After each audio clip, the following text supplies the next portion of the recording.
Good evening and welcome to the Late Night Business, the place you need to be as an entrepreneur and an aspiring entrepreneur, because tonight we have a very interesting show lined up. Just as always, I have with me an interesting guest all the way from America, settled here in Kenya, doing great things in and around Africa. But before I get to introduce my guest, I want to remind you that you're here at the Capital Club, the place you need to be as an entrepreneur, because at the Capital Club, regardless of whatever country you are in, once you're a member, you can gain amenities, whether in Dubai, New York, wherever it is. So once you're a member of the Capital Club, through some of the affiliations globally, you can be able to get access to so many different clubs. I also want to remind you that two of my books, one, Food for Thought, and the other, Business Conquest, are actually out at the Textbook Center. So go grab yourself a copy. The gentleman I'm actually speaking about is Mr. Jehiel Oliver, who's the founder of Hello Tractor. He's the CEO. And quite an interesting guy. We've just been laughing all through and hope you're going to enjoy our conversation as to how his journey has been. So Mr. Jehiel, welcome to the show. Thank you. I almost told you welcome to Kenya, but you've been here for 6 years. I've been here for 6 You're a years. local. I'm Kenyan, man. What's your Kenyan nickname? Have you been given one? Let me go with, I need something like extra Kenyan. Give me like a hardcore Kenyan. Something old school that you wouldn't even hear. Odhiambo. There you go. You look like an Odhiambo. You know, my mom used to call me growing up Googie. Googie? Yeah. What does it mean? She made it up. But then you have Googie as a common name. But I think a Kikuyu name. There's Ngugi. I almost told you that. Yes, Ngugi Wadhiongo. Yeah. So but Googie, unaffiliated to all that. But then I grew into the heritage of Wadhiongo. The first question I like to start, and I start most of the First of all, I didn't know I was going to be interviewed by an accomplished author, ladies I'm just saying. Look at this. Look at this guy. I'm just trying. I'm humbled at the feet of kings. Thank you so much. So it's King with a King. Yes. The first question I like starting all my conversations. What exactly are you most grateful for today? Family and good health. And so let's just get into your journey, and I want you just to walk me through. You grew up in States. Yeah, in the US. Which part of the US did you grow up in? How was your upbringing? How is it growing up? Cleveland. I'm from the east side of Cleveland, Ohio. I grew up, you know, like any typical kid. You know, spent a lot of time playing out with my friends. And had a really good home environment. My mom is very influential, particularly in my early years, in shaping kind of the person that I am. My dad wasn't in the house for the entire time. Why? Well, they got divorced. They got divorced and so split up. You grew up with a single mom, literally? But I try and stay away from stereotypical tropes. But yeah, my mom raised us in the house, and you know, it was an interesting balance. My mom is a very creative person. She's an artist. She's a storyteller. An artist? She paints? Visual artist. Visual artist. She does poetry. And she does storytelling. And to date? Yeah. That's nice. I actually moved her out here. She's been living with me and my wife since COVID. That's since interesting. COVID started. Yeah. All right, that's nice. So, yeah, it's interesting. It's complicated having your wife and your mom in the same house. I hope they're coordinating quite well. They are. It's usually me. They team up on me. That's what happens. So but yeah, so I had that element, that creative element, that kind of left side of the brain, and then my dad is a true hustler, entrepreneur. And so I think that's where I got that element from. But I mean, pretty typical upbringing. Love sports and just hanging out with the homies. And just from both your parents, what are some of the elements that they imparted in you in terms of values that primarily, when you look back in retrospect, enabled you to be where you are today? Integrity was high up there, and investing in your community. And we define that in our household globally. Both of my parents were Pan-Africanists. My dad was Trinidadian from the Caribbean. My mom is African American. Originally from? I mean, African American, like. Back from slavery, not like African American, like I'm from the Congo. But I know you always want to trace where exactly in Africa. You know, it's such a big thing. You haven't traced that. No, I mean, I did 23andMe, but the service was so garbage. They said we were from West Africa. Everybody, I don't know why they always presumed, but anyway, but maybe because of the trade that happened back then. Exactly. And so, yeah, so that was kind of our upbringing. And I think the core tenets that were instilled in us were Yeah, investing in your community, leaving the world a little better than And how you received it. did you hold any aspirations growing up? Because you mentioned you had some interest in sports. Did you have any particular aspirations growing up? And what exactly are those particular aspirations? You know, I always had a weird fascination with legacy and doing something that's important, leaving your imprint on the world. Early on, I didn't necessarily have a definition of what that would be. The specifics were unclear. As I went through high school and got into college, and I saw an opportunity to work in finance. That was something that was sorely missing in our communities, particularly high finance. And so I wanted to go into investment banking to bring that skill set. So it's a gap you saw that primarily led you to that? Yeah. And then from there, once I kind of developed that skill set, then I started to explore, well, what else can I do? How can I apply finance? And that's how I got into working in the emerging markets, doing a lot of work in microfinance, structuring funds to invest in these banks that were supporting lower income communities. And then that eventually led to agriculture and Hello Tractor. And just growing up, did you have any particular entrepreneurial exploits, or for you to just let me go through the system? Just take me through. What exactly are some of the things that you did? I want to know all these things. Yeah? You have all the time. I want to know all these things. How's life in America? I'll give you a little story. Yeah, give me. So, like I mentioned, I was in the sports early on. And what sport exactly? Basketball, football, baseball. I ended up being too small for football. I mean American football. American, all right. Yeah, sorry. Because our football is different. Of course, but yeah, you call it soccer. I know it's a terrible sport. I'm sorry, but no, it's fine. It's fine. The rest of the world can have that. Let us Americans. I know America. I know you're not good at soccer, but it's fine. No. We're getting there though. It will take a while. It will take a while. You can beat Kenya though. You're only just good at running. Everybody's got a lane, okay? Yeah, it's fine. And so growing up, being in the sports, you know, in my neighborhood, all the young kids were really into trading cards, sports cards. Now, most kids would trade sports players that they liked. So you might be a big Michael Jordan fan, so you would, you know, trade for that. I used to memorize the price guides, and I was trading on the value of the cards. How now? Because the price guides give you the market value of the cards. So understanding that underlying value, you can go into a trade. And my favorite player might be, you know, Kareem Abdul-Jabbar, and yours is Michael Jordan. But I'm not going to trade based on that. I'm trading on value. Financial. And that was my first foray into markets, and you know, making money off of people's lack of. So primarily you used to buy the card, and then once the value goes up, you know, find someone to trade with and just make your money through that. Exactly. And there used to be these price guides called Beckett. So I would buy the Beckett price guides and memorize the prices, so I can go into trades knowing if I'm going to have a profit on the trade or not. Interesting. And how much money do you remember ever making through that? What's the maximum amount you've ever made? A couple $100 on a card. Oh, that's interesting. That's a lot of money. I remember it was a guy who had. You know, he started converting. I hope my friend from back home in Cleveland doesn't hear this, but he had some these trading cards. The Pittsburgh Steelers, I remember, was the 72 set, and he had a Jack Ham rookie in there. He had a Terry Bradshaw in there. And I mean, these cards were very valuable. And he really liked Barry Sanders, who was a popular running back for the Detroit Lions. Worthless though, worthless value. So I gave him a ton of Barry Sanders cards, and he gave me this box set of Pittsburgh Steelers. I made a couple $100 on that trade. Interesting. And then, which is a lot for somebody who's, you know, still growing up. I grew up in a low-income community, and you're like 11. So that's a lot of money. Yeah. What other businesses did you try growing up? Well, I mean, I did the typical stuff, cutting grass.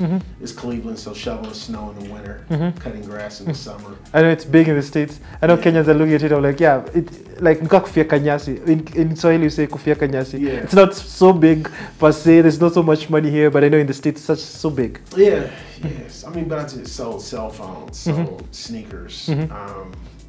Exclusive sneakers has always been a thing for quite some time in my neighborhood, so I was getting into that, buying low, selling high. some other things I won't talk about on television, but illegal things. I wouldn't say that. You said that, sir. It's fine. I know no one can arrest you. I know Didi was arrested, but you wouldn't be everything. Oh my God! Let's just get into it. I saw that come across my feed yesterday. Yeah, even I saw it in the morning before it was coming out. I was like, oh, finally, it's actually happened. What a mess. So what's it called? You went through high school and then you got into university. You went to college. You went to university. Where did you go to? How exactly was it? I went to school in Florida. Studied. Where in Florida? Florida A&M in Tallahassee. Oh, interesting. No, I'm asking that because my partner was at one point in Florida. Which part of Florida? I don't know if the golfing region. I don't know why it's just skipping my mind. Tampa. No. Like the old. I'll remember the name and just share with you. No. Okay. I'll get the name. It just skipped my mind. But so you went to college in Florida. You went to study finance. Economics and finance. And then your aspirations at that particular point, what exactly was it? What did you aspire to be? What did you aspire to do? I knew I wanted to get into business. I knew I wanted to wear nice clothes to work. And then as I learned more about banking and finance and the capital markets, investment banking attracted me. I did some internships at a bank in the US. And I saw that the investment bankers were the guys who got the most respect. They were the ones making the most money for the bank. So I said, that's where I want to be. And so you had a couple of internships, and then what was your first job? How did you get into it? It was a mix of things. So in the US, you kind of have, it's helpful to get your foot in the door through internships, which I did. Oh, it's a big thing. Well, it's a big thing. Oh, all right. If you're really focused on something, right? That's a good way to ensure you get the opportunity. And then in your senior year, you know, as you close out the first half of the year, you start interviewing. So I interviewed for a ton of banks, big, small, local or regional banks, global banks.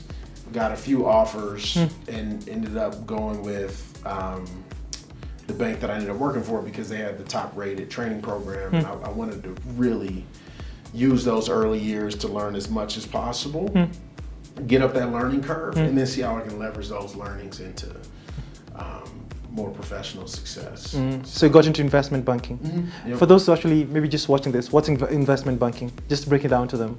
Because you always confuse normal banking to investment banking. What's the difference between the two? So an investment banker is somebody who helps mostly large corporations raise capital.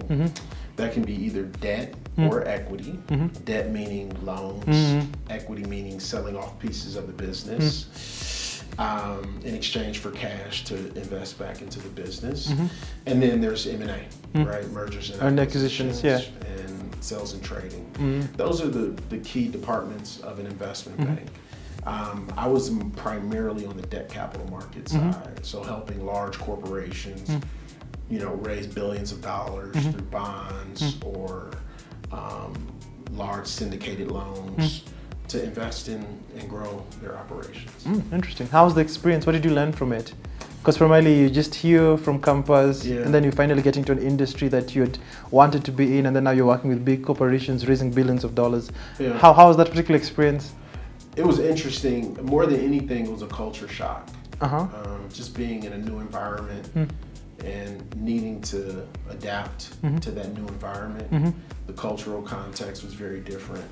I was in very different kind of socioeconomic background of my colleagues, of my peers. And, because you're from the hood. No, you're getting to the corporate America. Yeah, exactly. So, but I think that prepared me, right? Like I'm very malleable as a professional. I know how to kind of go into a room and sit back and observe before I, you know, and that's a skill set that's now benefited me as I work across cultures in a business that's operating in 18 countries, right? Each country, very different cultures and ethnicities, and just having that muscle memory to adapt to the environment and not expect the environment to adapt to you. You think about so many founders who come from outside of Kenya. They want us to adapt to the culture. They fail because they fail to adapt to the culture. They expect things to contort to them. and that's not how the world works. That's true. But I learned that lesson early on. And during that particular season, because you mentioned you're now raising debt, what was it called, on behalf of the American, what was it called, conglomerate. What did you learn about raising, what was it called, debt, and maybe just raising finance through that particular season? Well, what are some of the lessons that you've actually, when you look back in retrospect, that have actually been pivotal for you? Well, some of the key lessons were really understanding a business in Excel first, understanding financial statements, understanding what capital is suitable based on what the financial statements are telling you. And I think that helped me even as I built Hello Tractor, because Hello Tractor operates in a certain industry context, right? The Kenyan capital markets are certain, are different from, let's say, the U.S. Completely different, yeah. And just really understanding how to dissect a market, to dissect a business, regardless of industry, regardless of the product that you sell, I think is a valuable skill set, and one that I think is often neglected by founders, particularly startup founders. I think large corporate executives tend to have a bit more discipline within that domain, but a lot of startup folks can be oftentimes over-indexing on their products, what solution they're bringing to the customer, which is important, but neglect the finance part, really understanding the financial context in which your business needs to operate in. Interesting. So after your first experience in investment banking, for how long were you there? Why did you now transition to the next phase of your career? So I was there for 6 years, and then leading up to the financial crisis. Oh, that's in 2007. Yeah, 2007. 2008. Yeah. Also, all right. So in the industry at that particular point in time. How did it work for you? I think I've had a guest here who was also there during that particular point in time, and then I remember he was telling me that he just gets a text, your job is done, just pack up and leave. So I wanted to get that text. I never got fired. You never got fired? Yeah, because when you get fired, you get usually a good package. Unless the bank goes bankrupt, and my bank didn't. So I wanted to get fired because I was already looking at opportunities in the international markets, particularly working in microfinance. And I never got that text, man. Also, you survived through that period. Did you have a mortgage at that particular point in time? Nah. I travel light.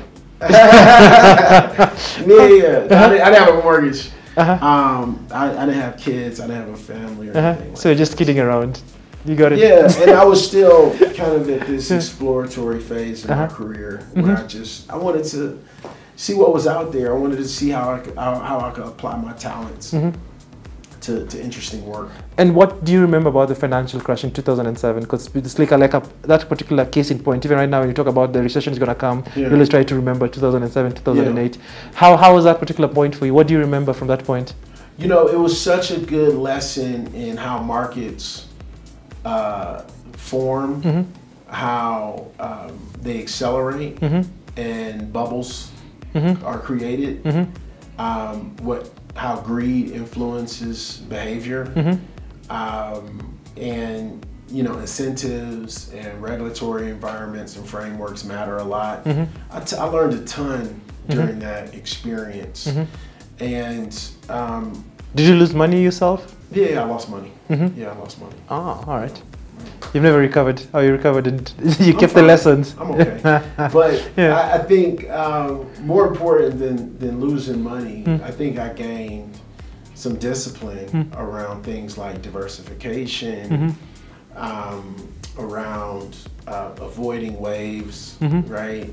Mortgage-backed securities, and these exotic derivative products were a wave, and people got their fingertips burned, right, when the markets crumbled. And I've observed different waves in my career since then, and I think to some degree avoided those waves because of that experience. And how now did you transition? So what's it called, during the financial crash, you're still in the investment banking, you're still there after. For how long were you there before now you transition to the next phase of your career? I stayed for about 2 years. And then, but during that period, I started to explore microfinance. I was reading up a lot on microfinance. I was even traveling. That was my first trip to the continent. Oh, to Kenya. To Africa. I went to Nigeria first to visit a microfinance bank called LAPO, L-A-P-O. They were the biggest in Africa at the time. Met with their leadership team down in Benin City, Edo State. And it was just a good experience, just trying to absorb as much as possible, understand as much of the industry as possible. So then when the financial crisis happened, I knew that there were other places for me and where I could apply my talents and be more passionate about the work. I thought that was important. And I remember getting a job offer because I was doing a lot of pro bono consulting, mostly deal structuring, financial modeling, that sort of stuff. In the continent? Or just globally, globally. A lot of stuff in Asia at the time, although my interest wasn't being in Africa, doing work globally across the emerging markets. So trying to understand how the industry is. It's like, it was literally more like your preparation work before. Just voyeurism, professional voyeurism. So I would just lend my talents to work on projects. And I wasn't interested in being paid as a consultant. Just, you know, let me understand what this business is. I was offered contracts, and then, you know, as the stress kind of continued to build at the bank that I was at, I got shingles. I was like on a Friday. I put my 2-week notice in on that Monday. I said I quit. You know, I got shingles. This stress is affecting It's too much. I'm not even interested in this work. Like, there's nothing here for me.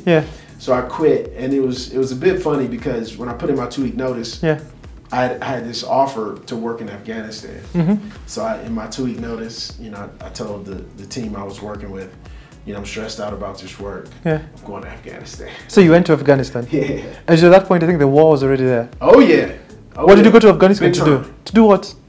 To do a restructuring of a fund that was capitalizing the Afghan financial markets because they didn't have a formal banking sector. Oh yeah, because the war was going on. Everything was just destabilized in Afghanistan. And it's been destabilized for a few decades. So this fund was in place to invest in banks across the entire capital markets. So you microfinance all the way up to large corporate. So you're part of just now putting the investment institution in Afghanistan.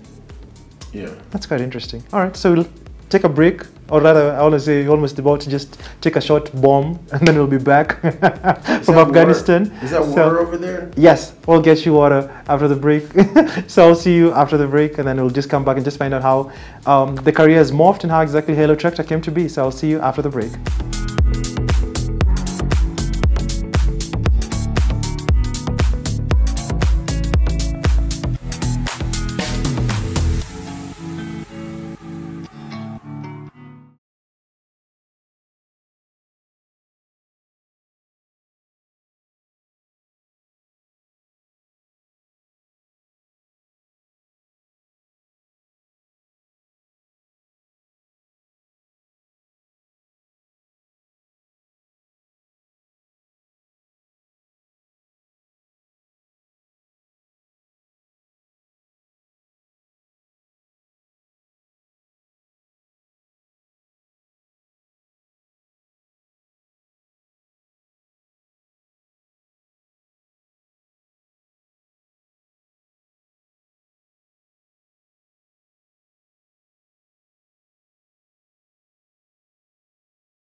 Welcome back to the show. Before we went on a break, all you're just taking us through his interesting journey back in the States, how he found himself in Afghanistan, how he started looking for opportunities all in Africa during that particular point in time. So Africa is the continent. So just I'm making sure we are rolling together up to this particular point in time. So at what point did the idea for Jehiel Tractor came to be?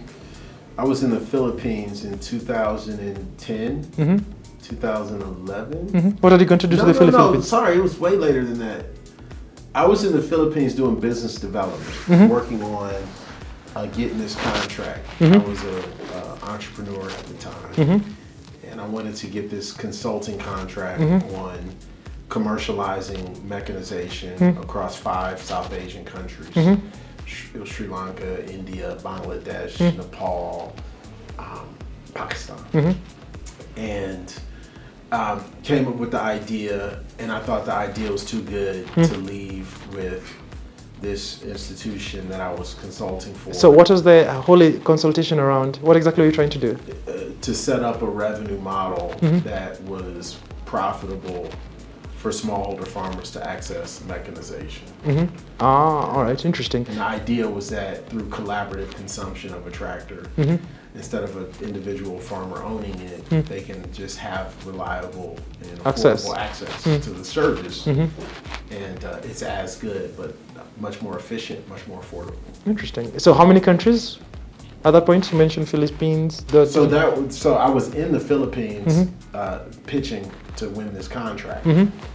When I came up with the idea, I decided I was no longer interested in the contract, and I wanted to work on this be yourself as a business. And so it took me about 6 months of desk research to get comfortable with the business, understand the industry, start to look at target countries, and eventually settled on Nigeria.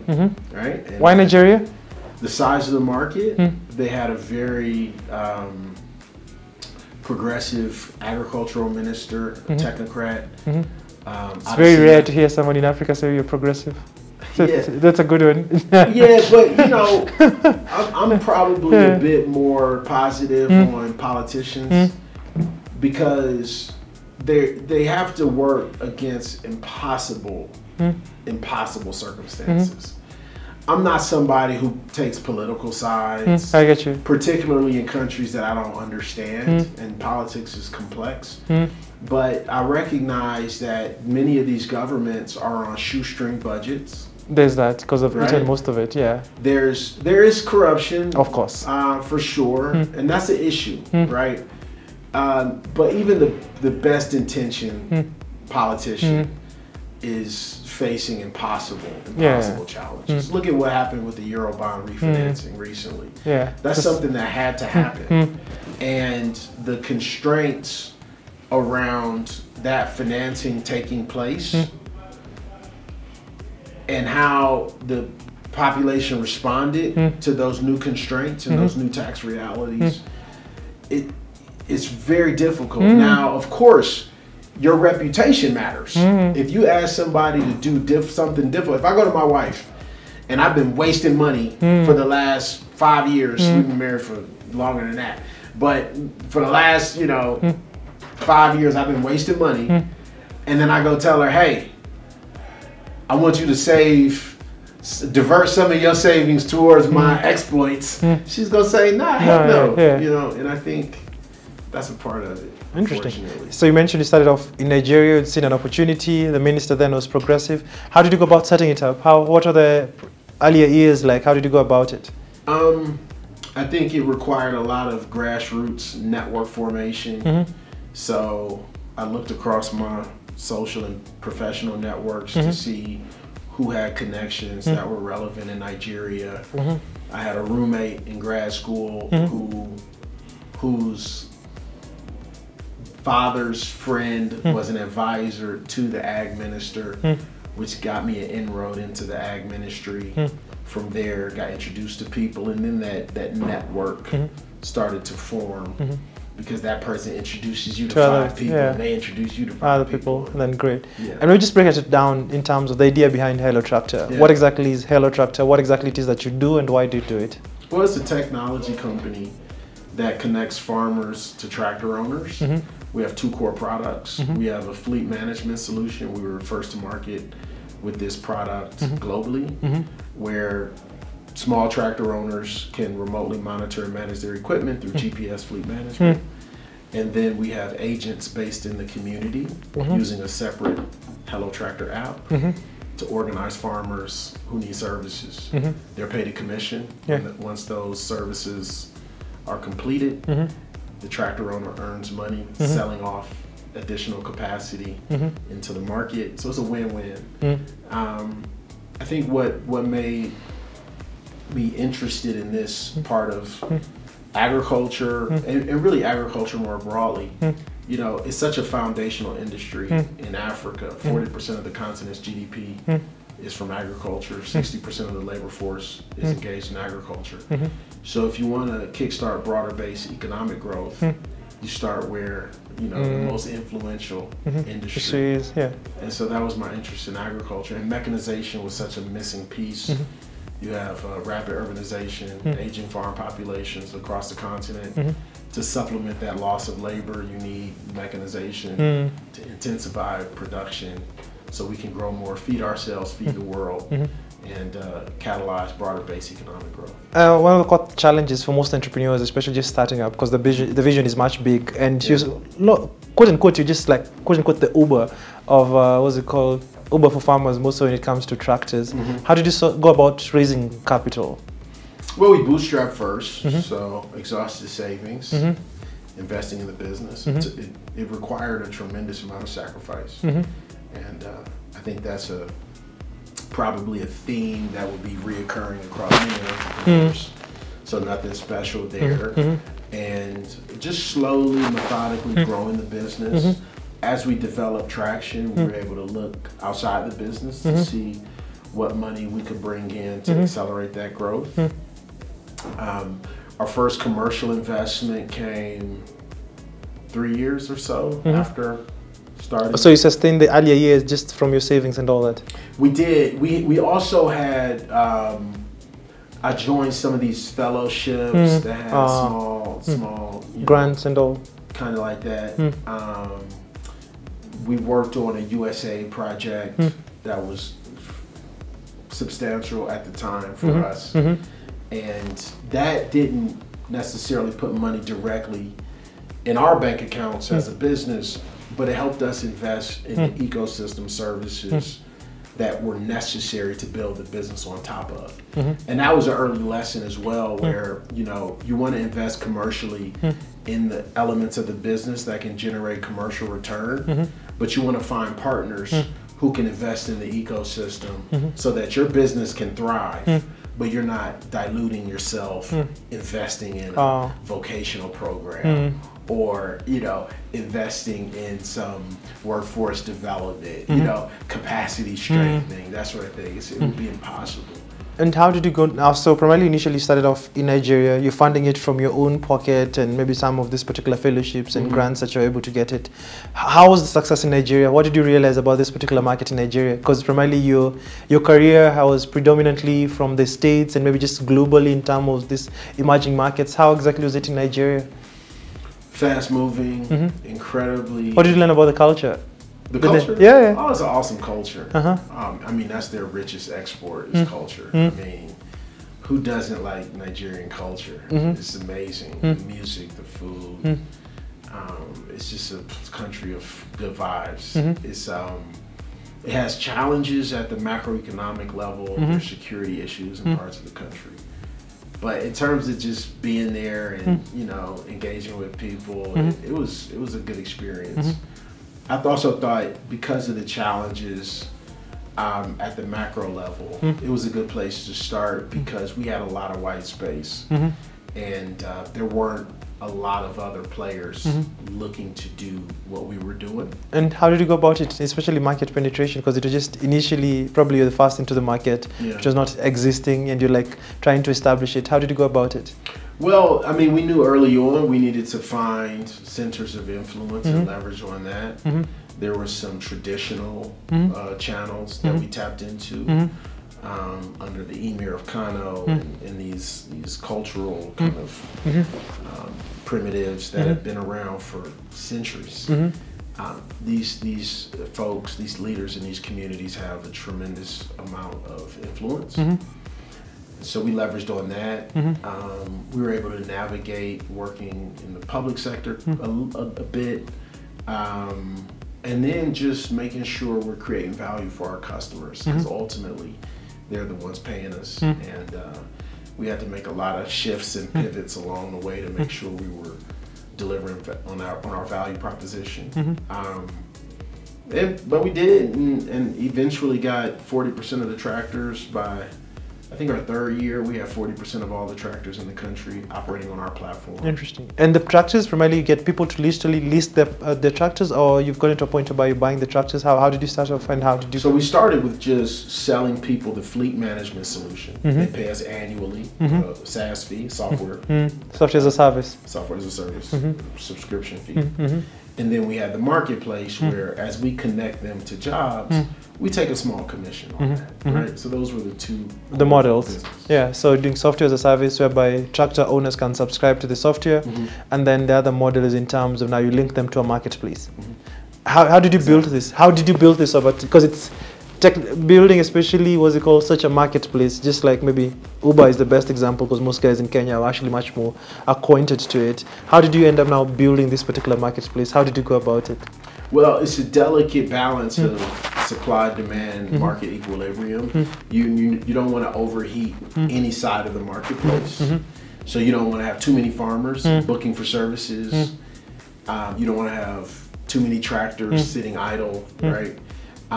So you almost have to patiently go in and constantly try and keep those things in balance. And that was difficult. I think we did a lot of partnerships on the farmer side, working with other companies, other government programs, some of these donor-funded projects that work with smallholder communities to get the farmers onto the platform. And then on the supply side of the business, we were fortunate, and we didn't know this at the time, but Nigeria had a fairly well-established ecosystem of tractor owners associations. So it was easier to just get into it. Exactly. You have a one-to-many relationship with the supply side of the market, so you can engage with Tofan or Toan, Dunladi, and all these guys who are managing these fairly complex but informal ecosystems. Offer technology to digitize that, and through that, make the pie bigger. And how did you end up now expanding? So you started off in Nigeria. How did you go up expanding to other countries that you found yourself in Kenya? Our beautiful Kenya. Yeah. That you haven't been out of for the last 6 years. I mean, so I first came here during the Global Entrepreneur Summit when Obama visited. And I had an opportunity. That was in 2017 or 2016? I can't remember. I remember, it was a big deal, Yeah. And I hosted a panel with President Obama and President Kenyatta during the summit. Bob Callamore was there. Yeah. I met Bob. He was interested in building out tech for agriculture. This is pre-DigiFarm and all that. And he said, you should come out to Kenya. And so I came out, met with him a couple times, was impressed by him and what he was doing over at Safaricom. And that's what kind of opened up our interest in Kenya. They invited us over, gave us some resources to figure out the landscape. Oh, Safaricom. And we opened an office and got started. Interesting. And once we dropped our flag in the ground, it was that was the beginning. And so which other African countries have you expanded into? So we have offices in 5 countries. Kenya, Nigeria, Uganda, Rwanda, Ethiopia. We're operating in 18 countries with customers using our technology. Ah, interesting. And mostly in Africa? Yeah. That's our focus. Why Africa? That's always an interesting question. I always want to pose it. Why Africa? Africa is the future. What kind of ridiculous question is that? No, I'm just asking. You're not from Africa, I'm from Africa. I'm not asking. No, I'm just asking because you've been to so many different countries. You've been to Afghanistan, you've been, what's it called, to all these countries. Well, first of all, we have a shared heritage. I'm African American, so I do have ancestral heritage that made me, at least at a superficial level, interested in being here. And then at a business level, if you look at the opportunities, you know, we have a growing global population that needs more calories. Africa has the largest inventory of uncultivated arable land, rich land on earth. Intensifying that land is a very formulaic thing. You need tractors, you need the right inputs, and if you close that yield gap, you can kickstart broader growth. And at the top of the conversation, we talked about things like legacy. And imagine if we're successful in catalyzing that economic growth. And in that terms, could be a special interesting accomplishment. And in terms of now scaling up the business, because you mentioned initially you bootstrapped, so then maybe coming to Kenya, primarily you've mentioned Safaricom through Bob Collymore at the time, opened the doors. How did you start up now? What's it called? Did you seek investment in terms of growing the business? How did you go about now? What's it called? Amassing capital to grow the business? Well, you got to make money first, all right? And the thing about agriculture is it has very low cost efficiency, meaning you have to invest a lot, and what you receive is very small. So very low margin business, and that's across agriculture. And so regardless of the vertical you're in within the agricultural industry, you need to be profitable as quickly as possible, number one.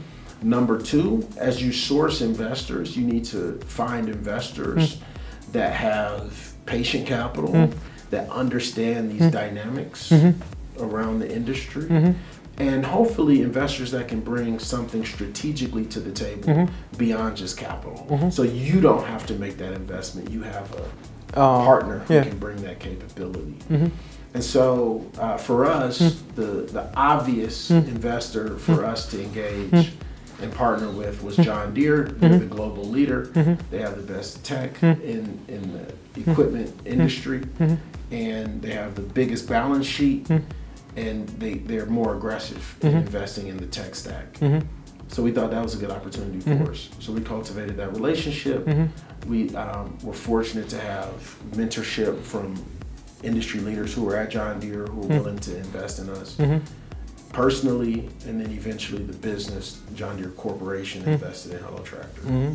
And to date, so it's it's heading to probably a decade being in business. Because times, a little over a decade. So what are some of the, what has been some of the milestones that when you look back, you're proud of? I think I'm most proud of launching our pay-as-you-go tractor finance product. I mentioned these booking agents in the community, organizing farmers for services. Once those agents reach 1,200 acres, we'll finance them to be a tractor owner. They service their farmers directly. That product has performed phenomenally. So you're financing now, farmers now to own. Substantial balance sheet financing farmers. And our non-performing loans, NPLs, are 3% right now. Which actually is low. Just under 3%. Typical commercial bank in Kenya is probably north of 20% NPLs.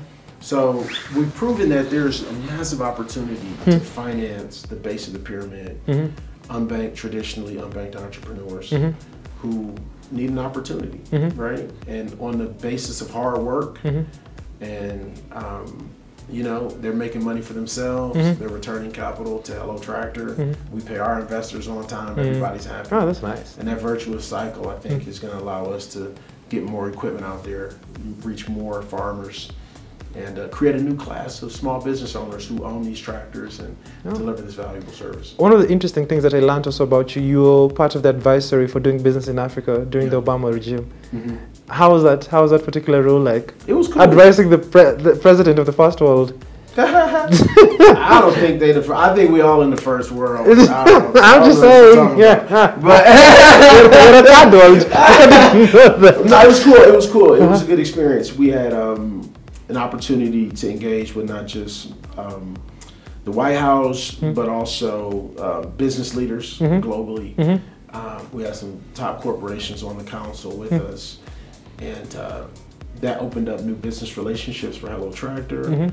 Also got to observe how policy is sometimes made, how difficult it can be.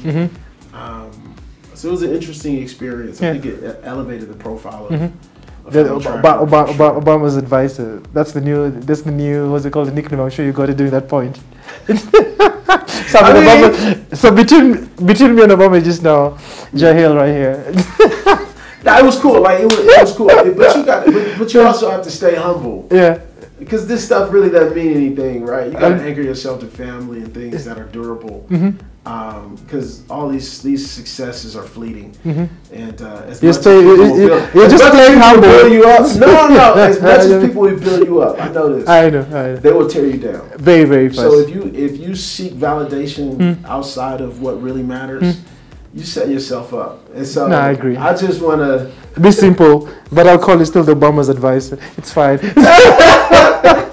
Before we come to a close, I know time is moving so fast. I have 10 quick fire questions. Okay. So whatever comes to mind, go ahead. All right. Number one. Go. Jesus, I hate these. Money or happiness?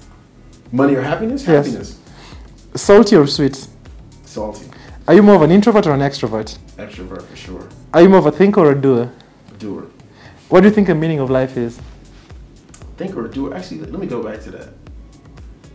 It's two dimensions to that answer, but I'm not even going to go there. It's rapid fire, so doer. Yeah. What do you think the meaning of life is? Leave the world better than how we inherited it. How do you usually start your day? I work out in the morning. I drink my coffee. Then I get my girls ready for school. You told me 2 girls right now. What scares you? Mostly things around parenting and just showing up for my family. That's by far my hardest job. So. What do you scares you about parenting? Well, we all have issues, right? You don't see them until your issues are reflected back at you from your child. And so you're like, as soon as that kid, my first daughter was born, that's when I realized, wait a minute, Jehiel, you are not as whole and complete and healthy as you thought you were. You need to fix these things, and you better do it fast, or you're gonna pass it on to her, and that's not right. I get you. What's been your best age? My best age? Yes. My current age. Which is? I'm 42. You don't even look like. Thank you. What does a person need to be happy? Self-awareness, I think, and self-awareness, I think, is important. It's one of those really underappreciated ingredients. Who inspires you? Man, the people around me. You inspire me. You got 2 books sitting there. You got the people I work with, these young people who are brilliant, out engineering some of the best engineers and data scientists in the world. They inspire me. My farmers that we work with, our tractor owners, our family. I mean, it's so much inspiration when you squint. Humans are so, you just gotta look for it, but people are across so many different dimensions. Sometimes it's not professional, sometimes it's, spiritual, sometimes it's emotional. I get you. It's amazing. And the final question. I love people. Final question. Freedom or money? Who would say happiness or money? Money. Who would say freedom or money? Money? That's insane. I'm just asking. It's you. Freedom. Who? What? But money gives you freedom too. No, it doesn't. That's spoken.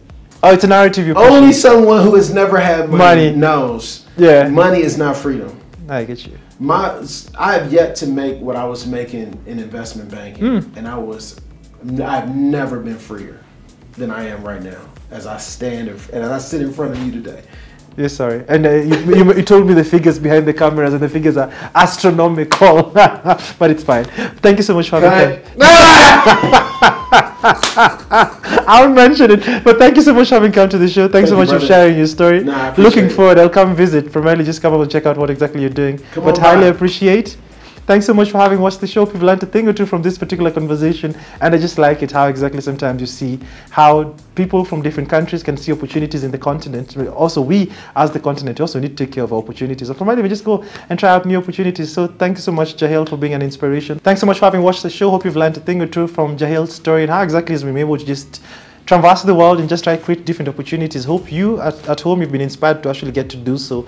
My name is Ian Dennis. This has been the Late Night Business. Until next time, I'll see you right here on KTN.